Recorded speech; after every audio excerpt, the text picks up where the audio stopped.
हम भक्ति और भाई सहित परमेश्वर की ऐसे आराधना करें जिससे वह प्रसन्न हो, क्योंकि हमारा परमेश्वर भस्म करने वाले आग है। आइए हम प्रार्थना करें।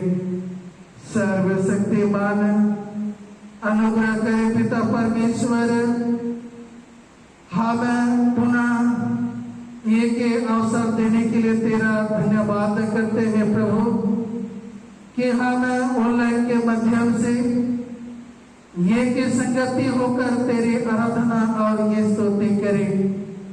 हे दयालु पिता परमेश्वर, साथ ही साथ बीते सप्ताह के सभी आशीषों के लिए तेरा धन्यवाद करते हैं और प्रार्थना करते हैं हम ये के जीवन में अपनी आत्मा की अगुवाई प्रदान कर, ताकि हम आत्मा में होकर तेरी आराधना और ये स्तुति करें और हे प्रभु तेरे वचनों को मनन करें और तेरे आशीष को अपने जीवन में प्राप्त कर सके। हमारे प्रभु यीशु ख्रीस्त के नाम में आमीन। ये समय हम गीत गाएंगे। गीत नंबर 5वां, हिम नंबर 5।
इस समय हम लोग परमेश्वर का वचन सुनेंगे।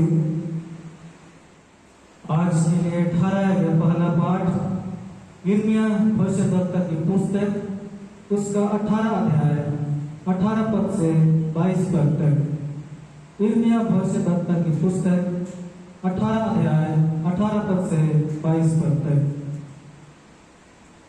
तब वे कहने लगे, चलो यिर्मयाह के विरुद्ध युक्ति करें, क्योंकि ना याजक से व्यवस्था, ना ज्ञानी से सम्मति, ना भविष्यद्वक्ता से वचन दूर होंगे। आओ हम उसकी कोई बात पकड़कर उसका नाश कराएं और फिर उसकी किसी बात पर ध्यान ना दें। हे यहोवा, मेरी ओर ध्यान दे और जो लोग मेरे साथ झगड़ते हैं उनकी बातें सुन। क्या भलाई के बदले में बुराई का व्यवहार किया जाए? तू इस बात का स्मरण कर कि मैं उनकी भलाई के लिए तेरे सामने प्रार्थना करने को खड़ा हुआ, जिससे तेरी जलजलाहट उन पर से उतर जाए। और अब उन्होंने मेरे प्राण लेने के लिए गड्ढा खोदा है, इसलिए उनके बाल बच्चों को भूख से मरने दे, वे तलवार से कट मरे और उनकी स्त्रियां निर्वंश और विधवा हो जाएं। उनके पुरुष मरी से मरे और उनके जवान लड़ाई में तलवार से मारे जाएं। जब तू उन पर अचानक शत्रु दल चढ़ाए, तब उनके घरों में चिल्लाहट सुनाई दे, क्योंकि उन्होंने मेरे लिए गड्ढा खोदा और मुझे फंसाने को फंदे लगाए हैं। यह परमेश्वर का वचन है। परमेश्वर का धन्यवाद हो। हम इस समय भजन संहिता सुनेंगे। भजन संहिता 35 11 पद से 18 पद तक। भजन संहिता 35 11 से 18। झूठे साक्षी खड़े होते हैं और जो बात मैं नहीं जानता वही मुझसे पूछते हैं। वे मुझसे भलाई के बदले बुराई करते हैं, यहाँ तक कि मेरा प्राण उठ जाता है। जब वे रोगी थे तब मैं टाट पहने रहा और उपवास कर करके दुख उठाता रहा, और मेरी प्रार्थना का फल मेरी गोद में लौट आया। मैं ऐसी भावना रखता था कि मानो वे मेरे संगी या भाई हैं। जैसे कोई माता के लिए विलाप करता हो, वैसे ही मैंने शोक का पहरावा पहने हुए सिर झुकाकर शोक किया। परंतु जब मैं लंगड़ाने लगा तब वे लोग आनंदित होकर इकट्ठे हुए। नीच लोग और जिन्हें मैं जानता भी ना था, वे मेरे विरुद्ध इकट्ठे हुए। वे मुझे लगातार फाड़ते रहे। उन पखंडी फाड़ों के समान जो पेट के लिए उपहास करते हैं, वे भी मुझ पर दांत पीसते हैं। हे प्रभु, तू कब तक देखता रहेगा? इस विपत्ति से जिसने उन्होंने मुझे डाला है, मुझको छुड़ा। जवान सिंहों से मेरे प्राण को बचा ले। मैं बड़ी सभा में तेरा धन्यवाद करूंगा, बहुत तेरे लोगों के बीच मैं तेरी स्तुति करूंगा। पिता के, पुत्र की और पवित्र आत्मा की महिमा हो। जैसे आगे में थी, अब है और सदा युगायुग होती रहेगी। आमीन। आज के लिए ठहराया गया दूसरा पाठ इब्रानियों के नाम पत्री उसका 10वां अध्याय 26 पद से 36 पद तक। इब्रानियों के नाम पत्री उसका 10वां अध्याय 26 पद से 36 पद तक। क्योंकि सच्चाई की पहचान प्राप्त करने के बाद यदि हम जानबूझकर पाप करते रहें, तो पापों के लिए फिर कोई बलिदान बाकी नहीं। हाँ, दंड का एक भयानक बाट जोड़ना और आग का ज्वलन बाकी है, जो विरोधियों को भस्म कर देगा। जब मूसा की व्यवस्था का ना मानने वाला 2 या 3 जनों की गवाही पर बिना दया के मार डाला जाता है, तो सोच लो कि वह कितने और भी भारी दंड के योग्य ठहरेगा, जिसने परमेश्वर के पुत्र को पांवों से रौंदा और वाचा के लहू को, जिसके द्वारा वह पवित्र ठहराया गया था, अपवित्र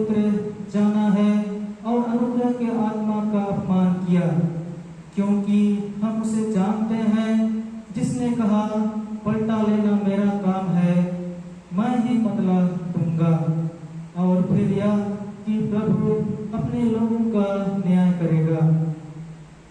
जीवित परमेश्वर के हाथों में पड़ना भयानक बात है, परंतु उन पिछले दिनों को स्मरण करो जिनमें तुम ज्योति पाकर दुखों के बड़े संघर्ष में स्थिर रहे। कभी कभी तो यूं कि तुम निंदा और क्लेश सहते हुए तमाशा बने, और कभी यूं कि तुम उनके साक्षी हुए जिनकी दुर्दशा की जाती थी, क्योंकि तुम कैदियों के दुख में भी दुखी हुए और अपनी संपत्ति भी आनंद से लुटने दी, यह जानकर कि तुम्हारे पास एक और भी उत्तम और सर्वदा ठहराने वाली संपत्ति है। इसलिए अपना हियाव ना छोड़ो, क्योंकि उसका प्रतिफल बड़ा है। क्योंकि तुम्हें धीरज धरना आवश्यक है, ताकि परमेश्वर की इच्छा को पूरी करके तुम प्रतिज्ञा का फल पाओ। यह परमेश्वर का वचन है। परमेश्वर का धन्यवाद हो। सुसमाचार सुनने से पहले हम लोग गीत गाएंगे। गीत नंबर 215, हिल नंबर 250।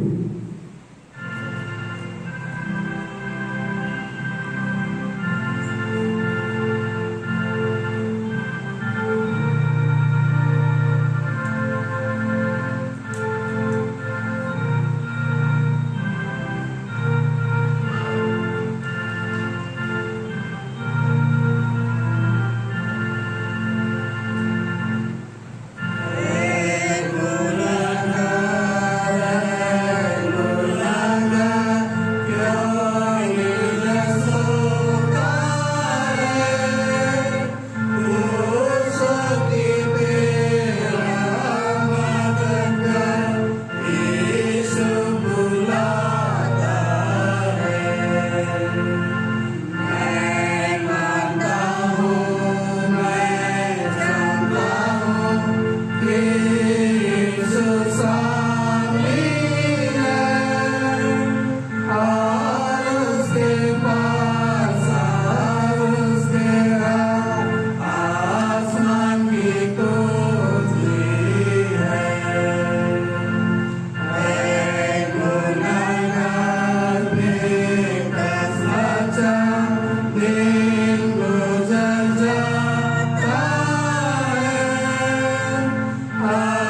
सुसमाचार पवित्र मरकुस रचित सुसमाचार और उसके 3 अध्याय में लिखा है और 20वें पद से सुसमाचार आरंभ होता है। हे प्रभु यीशु ख्रिस्त तेरी महिमा हो। मरकुस रचित सुसमाचार और उसके 3 अध्याय 20वें पद से आगे। तब यीशु घर में आया और ऐसी भीड़ इकट्ठी हो गई कि वे रोटी भी ना खा सके। जब उसके कुटुंबियों ने यह सुना तो वे उससे पकड़ने के लिए निकले, क्योंकि वे कहते थे कि उसका चित ठिकाने नहीं है। शास्त्री भी जो यरूशलेम से आए थे यह कहते थे उसमें शैतान है और वह दुष्ट आत्माओं के सरदार की सहायता से दुष्ट आत्माओं को निकालता है।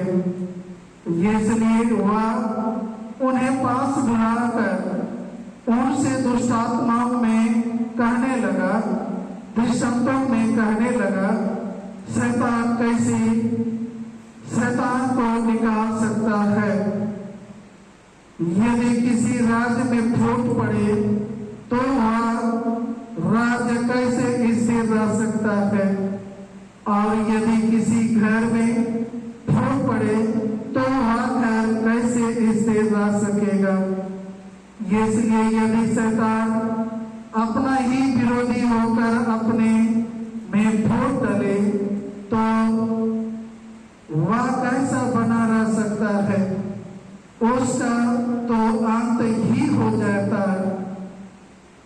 परंतु कोई मनुष्य किसी बलवान के घर में घुसकर उसका माल नहीं लूट सकता जब तक कि वह पहले उस बलवंत को बांध डाले, और तब उसके घर को लूट लेगा। मैं तुमसे सच कहता हूं कि मनुष्यों की संतान के सब पाप और निंदा जो वे करते हैं क्षमा की जाएगी, परंतु जो कोई पवित्र आत्मा के विरोध में निंदा करे वह कभी भी क्षमा नहीं किया जाएगा, वरन वह अनंत पाप का अपराधी ठहरता है। क्योंकि वे यह कहते थे कि उसमें अशुद्ध आत्मा है। यह यीशु ख्रिस्त का सुसमाचार है। हे यीशु ख्रिस्त तेरी स्तुति हो। आइए प्रार्थना करें। जीवितमान परमेश्वर आपको धन्यवाद करते हैं आज की सुंदर दिन के लिए। और पिता परमेश्वर आज हम आपके इस वचन पर मनन चिंतन करने जा रहे हैं। अगुवाई ने पवित्र आत्मा से हम सबों को भर दे ताकि आज के इस वचन पर मनन करें और हम इस वचन को मनन करके इस वचन के अनुसार अपने जीवन को व्यतीत करने वाले हो सके और हम इस वचन के माध्यम से हम आशीष प्राप्त कर सके हमारे प्रभु यीशु ख्रिस्त के द्वारा। आमीन। ख्रिस्त में प्रियो, आज हम इस ऑनलाइन के माध्यम से परमेश्वर की आराधना कर रहे हैं और इस समय हम वचन की सेवकाई में जा रहे हैं। आइए हम आज के वचन पर हम कुछ देर मनन करें। आज का मनन का विषय है परमेश्वर के सत्य को अस्वीकार करने पर मनुष्य आत्मिक संकट में पड़ सकता है। परमेश्वर के सत्य को अस्वीकार करने पर मनुष्य आत्मिक संकट में पड़ सकता है। सचमुच में हम एक मनुष्य जाति शारीरिक रूप में है और शरीर के साथ एक आत्मा भी है और उसके साथ साथ हम आत्मिक जीवन में जीते हैं और यह जरूरी है कि हम आत्मिक रूप से भी अपना जीवन जिए और अपना जीवन को व्यतीत करें। वही एक दिन ईश्वर के पास ले जाएगा, क्योंकि हम जानते हैं ईश्वर सत्य है। क्योंकि यूहन्ना 14:6 में मार्ग सत्य जीवन मैं ही हूँ, बिना मेरे द्वारा कोई पिता के पास नहीं पहुंच सकता। वह सत्य है और उस सत्य को जो अस्वीकार करता है वह आत्मिक जीवन के लिए हम मनुष्यों के लिए बड़ा संकट है। आइए आज के वचन पर मनन करें। आज के वचन में हमने सुना तीनों पाठ। यिर्मयाह की पुस्तक में हमने सुना आत्मिक संकट। यहाँ पर जो यरूशलेम निवासियों को और यहूदा के लोगों को पड़ता है, कैसे हम आज की इस वचन में सुन रहे थे, आत्मिक संकट उनके जीवन में आया। जब यिर्मयाह ने अपना सेवकाई में उन लोगों को वचन सुनाया, मन फिराने का, अपना चाल चलन और काम सुधारने का वचन दिया। यिर्मयाह 18:11-12 में हम देखेंगे कि यहूदा और यरूशलेम के निवासियों से यिर्मयाह कहता है, परमेश्वर का वचन यिर्मयाह के पास पहुंचता है और उसी वचन उन लोगों को कहता है, देखो तुम्हारी हानि की युक्ति और तुम्हारे विरोध प्रबंध कर रहा हूं, इसलिए तुम अपने बुरे मार्ग से फिरो और अपना चाल चलन और काम सुधारो।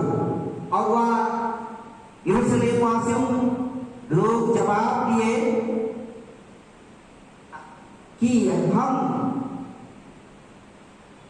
ऐसा नहीं होने का, हम तो अपनी ही कल्पनाओं के अनुसार चलेंगे और अपने बुरे मन के हट पर बने रहेंगे।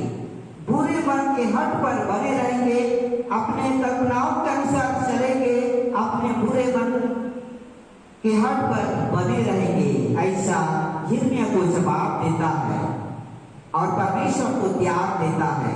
सत्य परमेश्वर और जो निकम्मे वस्तुओं के आगे धूप चलाने लगे, वह बुरे मार्ग पर चलने लगे, पखंडियों के साथ चलने लगे, सच्चा ईश्वर को भूल गए थे यिर्मयाह नबी के समय। और उस समय परमेश्वर का वचन उनके पास पहुंचता है और कहता है, मत फिराओ, अपना चाल चलन सुधारो। लेकिन वो लोग हट करने लगे, बुरे काम से नहीं हटेंगे, बने रहेंगे। वह यिर्मयाह के विरोध में ही लोग षड्यंत्र करने लगे और कहते हैं, उनके विरोध में कहते हुआ उसका नाश करेंगे। आज 18 यिर्मयाह का 18 पद आगे सुन रहे थे कि आओ हम उसका नाश करें, ऐसा वे योजना करने लगे, उनकी हत्या करने का योजना किया। लेकिन यहाँ हम देखते हैं यिर्मयाह जब यह जाग गया और प्रार्थना किया, हे यहोवा मेरी ओर ध्यान दे, जो लोग मेरे साथ झगड़ते हैं उनकी बातें सुन, क्या भलाई के बदले बुराई का व्यवहार किया जाए। वह प्रार्थना कर रहा है परमेश्वर से और सवाल कर रहा है, और ऐसा प्रार्थना किया कि मेरे लिए वो लोग हानि की ठानी है, मेरा प्राण देने को ठानी है। हे यहोवा, उनके लिए भी प्रार्थना कर रहा है, इसलिए उनके बाल बच्चों को भूखे से मारने दे, तलवार से मारे जाए, स्त्रियां निर्वंश हो जाए, विधवा हो जाए, पुरुष भी मारे जाए, तलवार से मारे जाए। ऐसा परमेश्वर का दास उन लोगों के लिए प्रार्थना करता है। ख्रीस्त में प्रियो, जब हम यहाँ देखते हैं कि सत्य परमेश्वर को भूल गए और सत्य की ओर यिर्मयाह नबी ले जाना चाहता था यरूशलेम वासियों को, यहूदा के लोगों को, लेकिन सत्य की ओर नहीं गए, वो अपना पूरे मार्ग में ही डटे रहे। उल्टा यिर्मयाह को नाश करने की योजना करता है और परमेश्वर भी यिर्मयाह के साथ रहा, उनके प्रार्थना को सुना और ऐसा प्रार्थना किया कि उनके लिए भी यहाँ हो जाए, कि उनके बाल बच्चे भी मारे जाए, स्त्रियां विधवा हो जाए, निर्वंश हो जाए, ऐसा भयानक दंड के लिए यिर्मयाह प्रार्थना करता है। ख्रीस्त में प्रियो, आज भी हमारे लिए चुनौतीपूर्ण है। आज हम सत्य को स्वीकार करने के लिए जल्दी से हम आगे कदम बढ़ा लेते हैं। जब सत्य की बात आता है, सच्चाई को स्वीकार करने की बात आता है, तो 100 बार सोचते हैं और या हम पीछे भी हट जाते हैं। सत्य आज हम देखते हैं, सत्य के मार्ग में लाखों करोड़ लोग पीछे हटते हैं और असत्य के रास्ता में हम देखते हैं लाखों करोड़ लोग चलते हैं। भले कहा जाता है कि सत्य में बने रहे, चाहे अकेले क्यों ना हो, लेकिन सत्य व सच्चाई के मार्ग में बने रहने से ईश्वर साथ देता है और वही सत्य जो आत्मिक जीवन हमें बचाता है।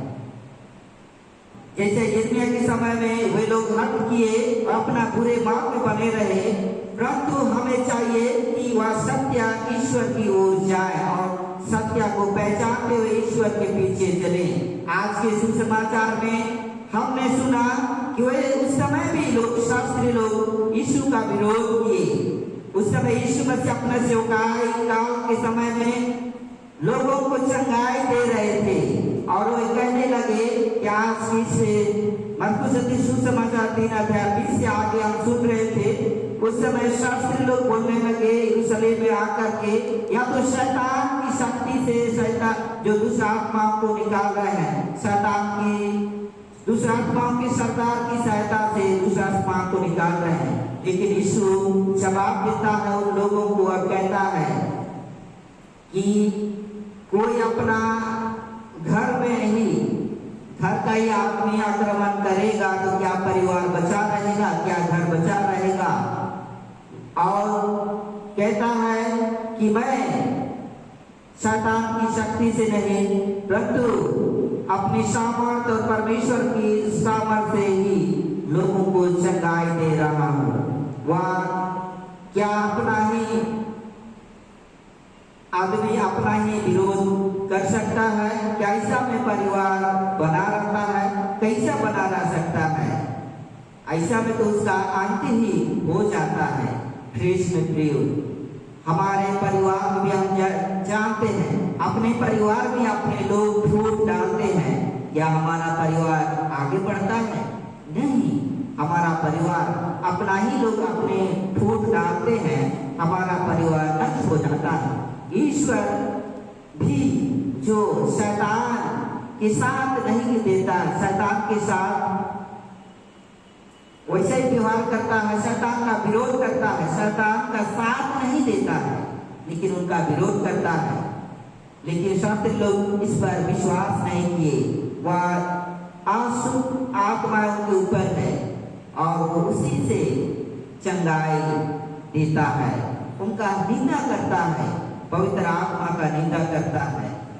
ख्रीस्त में प्रियो, उन लोगों के लिए यह वचन, परमेश्वर का वचन यीशु मसीह कहता है, जो पवित्र आत्मा का निंदा करता है, उनकी निंदा करता है, सत्य ईश्वर की निंदा करता है, उनका पाप क्षमा नहीं होगा। सब पाप मनुष्यों की, संतान के सब पापों की निंदा क्षमा की जाएगी, परंतु पवित्र आत्मा की विरोध में कोई निंदा करेगा, उसका पाप कभी क्षमा नहीं होगा। इसलिए ख्रीस्त में प्रियो, इस वचन से हमें यह सीख मिलती है। उस समय शास्त्री लोग, फारिसी लोग यीशु पर विश्वास नहीं किए। वह सत्य था, उस सत्य ईश्वर, सत्य यीशु मसीह पर विश्वास नहीं किया, उनका निंदा किया, पवित्र आत्मा का निंदा किया। और उन लोगों के लिए वचन कहा कि क्योंकि वे लोग कहते थे कि उसमें अशुद्ध आत्मा है, उन लोगों के लिए कहा, ऐसा जो कहते हैं उनका पाप कभी क्षमा नहीं होगा। कृष्ण प्रियो, अगर हम भी अपने जीवन में ऐसा हम सोचते हैं, तो हमारे लिए यही वचन है हमारे लिए ये वचन है, हमारा भी पाप क्षमा नहीं होगा। इसलिए हम एक ईश्वर को स्वीकार किए हैं, सत्य ईश्वर को, आगे बढ़े, क्योंकि आज के पत्र वचन इब्रानियों के पत्र में कहा 10 अध्याय 26 पद में, क्योंकि सच्चाई की पहचान प्राप्त करने के बाद यदि हम जानबूझकर भी पाप करते रहें तो पापों के लिए कोई बलिदान बाकी नहीं है हमारे लिए। ईश्वर हमारे लिए एक बार बलिदान हुआ और फिर जबरदस्ती हम बुराई करते रहेंगे, जानबूझकर पाप करते रहेंगे कि हम जानते हैं कि पाप करना हमारे लिए अच्छा नहीं है।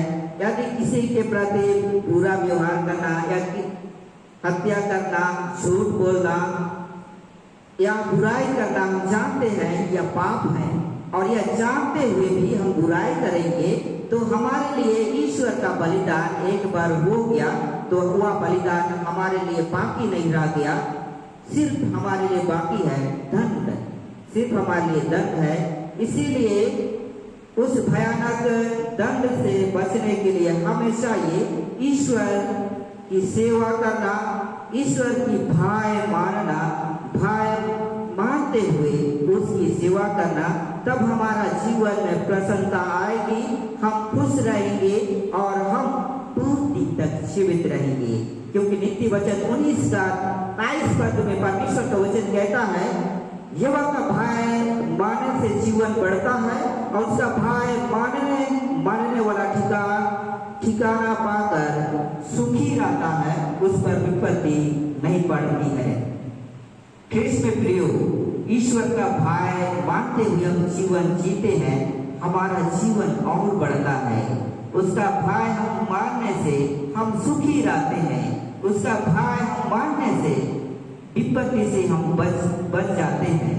आत्मिक जीवन में संकट नहीं आएगी, विपत्ति नहीं आएगी, शारीरिक जीवन में भी विपत्ति नहीं आएगी। इसीलिए ख्रिस्त में प्रियो, हम ईश्वर का भय माने, हम उसकी आराधना करें, क्योंकि हम आज के आह्वान वचन में भी सुन रहे थे कि हम ईश्वर की भय मानते हुए भक्ति भाव से परमेश्वर की ऐसी आराधना करें जिससे वह प्रसन्न होता है, क्योंकि वह भस्म करने वाली आग जैसा परमेश्वर है। इसलिए उसकी आराधना करें, भाई माने, भक्ति सहित परमेश्वर की ऐसी आराधना करें और वह ईश्वर प्रसन्न होगा। आइए आज की इस वचन से हम यहाँ सीखते हैं कि सत्य को स्वीकारें, सत्य ईश्वर, क्योंकि ईश्वर स्वयं कहा मैं सत्य हूँ, और हम उसका भाई मानने से हम हमारे जीवन में सुखी आएगी, आनंद आएगी और हम विपत्ति से बच जाएंगे, संकट में पड़ने से बच जाएंगे, हमारा जीवन अच्छा होगा। आइए हम भी ईश्वर की समुदाय, हम ईश्वर का भाई माने, भाई सहित हम उसकी आराधना करें। ऐसा आराधना से, ऐसा भाई मानने से ईश्वर प्रसन्न होता है और हमें आत्मिक संकट से यीशु या परमेश्वर हमें बचाएगा। ईश्वर इस वचन के माध्यम से बहुत दया से आशीष प्रदान करे। प्रार्थना करें। महाशिव परमेश्वर आपको धन्यवाद करते हैं आज की इस वचन के लिए, जिसे आपने इस वचन के द्वारा हमारे बीच में अगुवाई किया और हमसे बातचीत किया। और पिता परमेश्वर, हम आपका भाई मानने वाला बन सके और आपकी हम आराधना कर सके और हम आत्मिक संकट में पड़ने से हम बचने वाला बन सके और आप बचाइए हमारे प्रभु यीशु क्रिस्ट के द्वारा, आमीन। आइए हम लोग अपने विश्वास की घोषणा प्रेरितों के विश्वास वचन के द्वारा एक साथ अंगीकार करें। मैं सर्वशक्तिमान पिता, स्वर्ग और पृथ्वी के सृष्टिकर्ता परमेश्वर पर विश्वास करता हूँ। मैं उसके इकलौते पुत्र हमारे प्रभु क्रिस्ट पर विश्वास करता हूँ। वह पवित्र आत्मा के सामर्थ्य से घर में आया और कुमारी मरियम से जन्मा, उसने पंतुस पिलातुस के शासन में दुख होगा, वह क्रूस पर चढ़ाया गया, मारा और गाड़ा गया और मृतक लोग उतरा, तीसरे दिन वह जी उठा, वह स्वर्ग पर चढ़ गया और पिता के देकर विराजमान है। वह जीतों और मृतक न्याय करने के लिए फिर आएगा। मैं पवित्र आत्मा पर, पवित्र सब लोग की कलीसिया पर, संतों की संगति, पापों की क्षमा, देह के पुनरुत्थान और अनंत जीवन पर विश्वास करता हूँ। आमीन। परमेश्वर का धन्यवाद करते हैं कि परमेश्वर ने बीते सप्ताह के जीवन में हम सब के साथ रहा, हमारी रक्षा रखवाली की, और आज के जीवन में हम सबको ले पहुंचाया है। हम उसका धन्यवाद करें। साथ ही साथ हमें आने वाले सप्ताह के लिए परमेश्वर से प्रार्थना करें कि परमेश्वर आने वाले सप्ताह भी हम एक एक की रक्षा रखवाली करें, ताकि आने वाले पवित्र दिन में पहुंचकर हम आराधना स्तुति करें। विशेषकर हम उन सभी प्रियों के लिए प्रियों को स्मरण करें जो हमारे पेरिस के अंतर्गत बुजुर्ग माता पिता हैं, अस्वस्थ हैं, बीमार, दुखित हैं। परमेश्वर एक एक के रक्षा करें, एक एक को स्वस्थ रखें, और जितने भी हमारे बच्चे हैं पढ़ते लिखते हैं, एक एक को ज्ञान बुद्धि दे, और जो मजदूरी करते हैं, सेवा देते हैं, शिक्षा देने की कार्य करते हैं, परमेश्वर उन्हें बहुत आशीष दे। हे प्रभु, हमारी प्रार्थना सुन, हमारे दुआएं अपने पास पहुंचने दे। हम इस समय गीत गाए और अपने भेंटों को परमेश्वर की महिमा के लिए अर्पित करें। गीत नंबर 188, हिम नंबर 188।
धन और आशीष तेरे ओर से प्राप्त होती है। और दयालु पिता परमेश्वर, तो अपने प्रतिज्ञा के अनुसार अपने लोगों की मेहनती पर, परिश्रम पर बहुतायत की आशीष देता है। और दयालु पिता परमेश्वर, तेरे दिए हुए उस संपत्ति में से आज हमें आराधना के अवसर पर यह भेंट अर्पण किया है। हे दयालु पिता परमेश्वर, हम ये से भेंट को तुझे अर्पण करते हैं, प्रार्थना करते हैं कि तू अपने नाम की महिमा और अपने लोगों की भलाई, कलीसिया के कामों के निमित्त स्वीकार के और अपने प्रतिज्ञाओं को ये स्मरण के। और हे प्रभु, जो तूने की है कि मैं स्वर्ग की उस आकाश की खिड़कियों को, आशीष की खिड़कियों को खोल कर परम्पर की आशीष की वर्षा करूंगा। हे प्रभु, अपनी प्रतिज्ञा को ये स्मरण कर आज जिस भंडार जिन हाथों से यह भेंट अर्पण की गई है उस पर हे प्रभु परम्पर की भेंट आशीष से उस भंडार को सदा भरा पूरा रख, हमारे प्रभु यीशु ख्रीस्त के नाम में आमीन। प्रार्थना करें।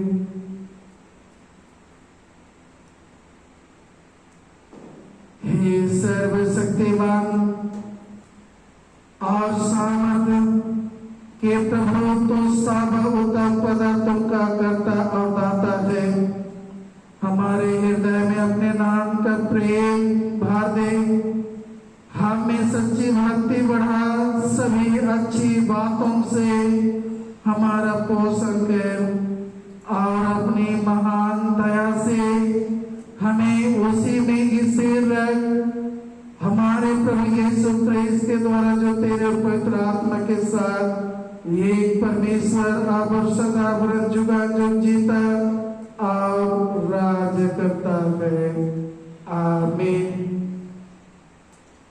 हे सर्वशक्तिमान और दयावान परमेश्वर, तू जो जीवन और मृत्यु का प्रभु है, हम प्रार्थना करते हैं जैसे भयानक महामारी के रोग और काल के समय हम नम्रता से तेरी और अपनी आंखें उठाते हैं और हमें बचाने की भरोसा रखते हुए तो उससे विनती करते हैं कि तो हमें जैसे महामारी से छुड़ा और अपने लोगों को ऐसे स्वास्थ्य और शक्ति दे कि वे शांत, नम्र और धन्यवादित मन से तेरी सेवा करें, हमारे प्रभु यीशु ख्रीस्त के द्वारा। आमीन। हे सर्वशक्तिमान परमेश्वर, तेरी आशीष से पृथ्वी फलवंत होती है और मनुष्य के प्रतिपालन के लिए सब आवश्यक वस्तु को उपजाती है। हम विनती करते हैं कि किसानों के परिश्रम को यत्न कर सफल बना और धूप और पानी ऐसे परिमाण से भेज कि हम पृथ्वी के फसल को बटोरे और सदा तेरी दया से आनंदित रहे। जैसे तेरे पवित्र नाम की स्तुति हो, हमारे प्रभु यीशु ख्रीस्त के द्वारा। आमीन। हे सर्वशक्तिमान परमेश्वर, तो सब लोगों को शांति से निश्चित रहने के स्थानों में वास कराता है। हम तो से विनती करते हैं कि रामगढ़ पेरिस के अंतर्गत जितने भी मंडली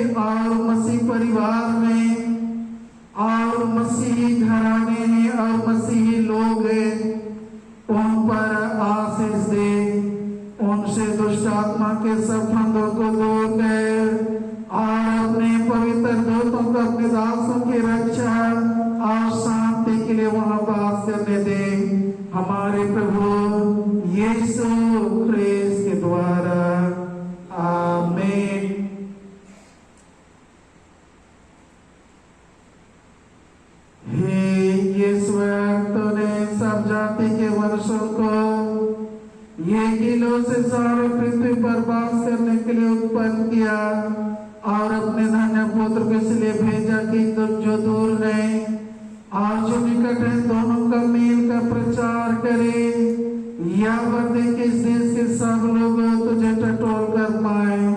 और हे स्वर्ग पिता, उस प्रतिज्ञा को उसी का पूरा कर जो तूने की है कि मैं सारे मनुष्यों पर अपनी आत्मा उड़ेलूंगा, हमारे त्राता यीशु ख्रिस्त के द्वारा। आमीन। हे सर्वशक्तिमान परमेश्वर, प्रातःकाल के सृजनहार, तू अंधकार को दूर करके जगत को प्रकाश ले आया है। हमारे मध्य से पाप के अंधकार को मिटा दे, हमारे हृदय में अपने सत्य का प्रकाश उत्पन्न कर और हमारे हाथों को भले कार्य करने के लिए सबल बना। तेरा पुत्र यीशु ख्रिस्त सत्य ज्योति है, उसी के द्वारा तो हमें प्रकाश और आनंद प्रदान कर। आमीन। हे अत्यंत और अनंत परमेश्वर पिता, तेरे सामने से हमारी सृष्टि हुई है और तेरे प्रेम के द्वारा हमारा उद्धार हुआ। तो अपने पवित्र आत्मा के द्वारा हमारा मार्गदर्शन कर और हमें सबल बना कि आज हम अपने आप को तेरे प्रेम से और एक दूसरे की सेवा में अर्पण करें, हमारे प्रभु यीशु ख्रिस्त के द्वारा। आमीन। हे सर्वशक्तिमान परमेश्वर, तूने हमें ऐसा अनुग्रह दिया है कि हमने ये समय एकचित होकर तुझसे अपनी साधारण विनतियां की है। और तो प्रतिज्ञा करता है, जब 2 या 3 मेरे नाम पर ये इकट्ठे हो तब मैं उनका मांगा भर दूंगा। अब हे प्रभु, हम सभी विश्वासियों को जो तूने प्रतिज्ञा की है, आज हमने तेरी आराधना स्तुति और तेरे वचन को मनन किया है। हे दयालु पिता परमेश्वर, आज हमने सीखा है, यदि हम तेरे प्रिय पुत्र यीशु मसीह को अपने आत्मिक के जीवन में स्वीकार ना करें, साथ ही शरीर के जीवन में भी, तो हम आत्मिक संकट में पड़ जाएंगे।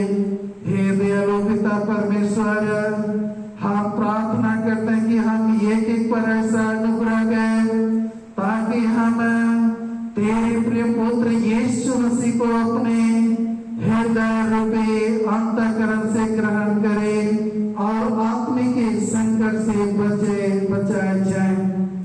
हे दयालु पिता परमेश्वर, साथ ही साथ अपनी प्रतिज्ञा के अनुसार जो सभी विश्वासी अपने अपने प्रार्थना को आवश्यकता को प्रार्थना के रूप में रखा है, हे दयालु पिता परमेश्वर, तो उनके मनोरथ और विनती रीति से बोलकर जिससे उनका परम लाभ हो, ये लोग में अपने सत्य का ज्ञान और परलोक में अनंत जीवन हमें दान दे। आमीन। प्रभु की प्रार्थना एक साथ कहें। हे हमारे पिता, तू जो स्वर्ग में है, तेरा नाम पवित्र माना जाए, तेरा राज आए, तेरी इच्छा जैसी स्वर्ग में पूरी होती है वैसे पृथ्वी पर भी हो। हमारे दिन भर की रोटी आज हमें दे और हमारे अपराध को क्षमा कर, जैसे हमने अपने अपराधियों को क्षमा किया है, और हमें परीक्षा में डाल, परंतु बुराई से बचा, क्योंकि रात रखब महिमा अब और सर्वदा तेरी ही है। आमीन। परमेश्वर की शांति जो सारे समाज से परे हैं, परमेश्वर और उसके पुत्र हमारे प्रभु ख्रिस्त की ज्ञान और प्रेम में आप सबों के हृदय और विचारों को सुरक्षित रखे और सर्वशक्तिमान परमेश्वर पिता की, पुत्र की और पवित्र आत्मा की आशीष आप सबों पर आपसे लेकर सदा सर्वदा रहे। आमीन। शांति से पूर्ण होकर जाइए, प्रभु से प्रेम रखिए और उसकी सेवा कीजिए। ख्रीस्त के नाम में आमीन। रामगढ़ पेरिस के सभी मसीह परिवारों को मैं अपने ओर से सूचित करता हूँ, आने वाला सप्ताह से परिवारों में प्रार्थना सभा की जाएगी और ये से प्रार्थना सभा की रोटेशन आप रामगढ़ पेरिस सीएनआई के व्हाट्सएप में देख सकते हैं और देखने का प्रयास करेंगे और जिनके घर में होगी या जिस क्षेत्र में जैसे मोहल्ला में उस दिन का प्रार्थना सभा में आप सभी उस मोहल्ला के उस आसपास के लोग पहुंचने की कृपा करेंगे। यीशु है।